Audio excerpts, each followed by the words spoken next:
Jadi ini adalah adegan kematian terbaik yang gak pernah gue lihat sebelumnya.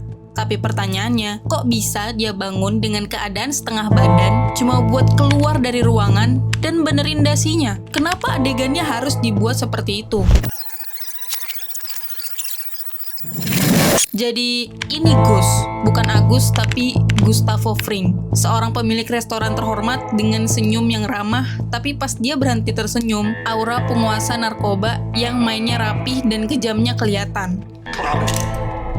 Dia mengintimidasi, membunuh buat mempertahankan kekuasaannya, bahkan dia mampu ngebunuh bawahannya cuma karena dia emosi. Dia nggak setia kepada siapapun kecuali ke dirinya sendiri. Walter White yang tidak dibutuhkan lagi oleh Gus, cuma jadi beban yang udah nggak bisa dikontrol lagi.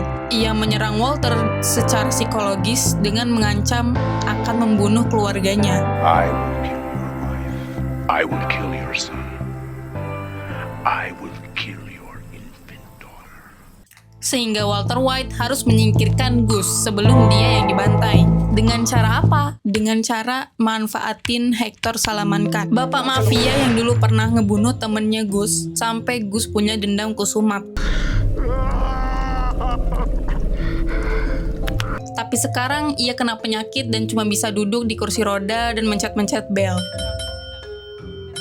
Oke, adegan ini dimulai dengan Gus yang mendatangi Hector dengan gagah dan penuh rasa percaya diri. Terus dia bilang, What kind of man talks to the DEA?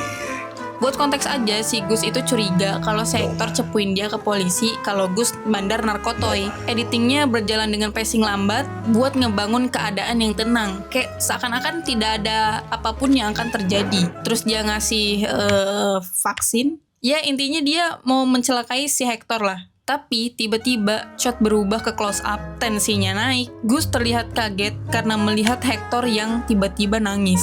Mungkin dia nggak nyangka orang yang dulu ngebunuh temennya sekarang nangis di hadapannya. Tapi tangisan itu tiba-tiba berubah menjadi tatapannya serem, dia marah sambil neken-neken lonceng dengan cepat. Tensi dari adegan ini naik drastis tidak hanya dari cut-nya yang mulai cepat, tapi dari acting dan suara bel yang cepat juga. Dan akhirnya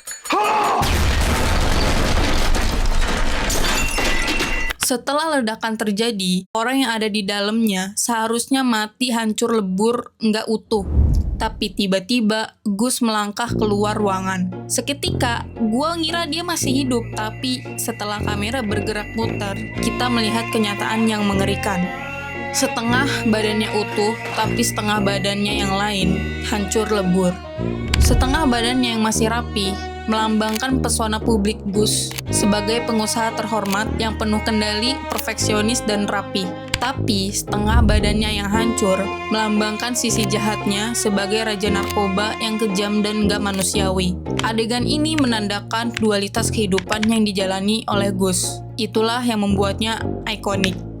Adegan kematian Gus ini bukan hanya klimaks drastis, tapi juga simbol kehancuran. Kehancuran kekuasaannya dan kehancuran persona palsu yang udah dia bangun. Gus masuk ke ruangan dengan gagah dan keluar dari ruangan masih terlihat gagah. Seakan-akan ia menang melawan kematian. Tapi sebenarnya ia hancur di dalam, persis seperti kehidupannya yang penuh kepalsuan. Sebelum akhirnya ia jatuh, dia rapiin dasinya untuk menekankan sifat Gus yang obses sama kerapihan, bahkan di detik akhir hidupnya.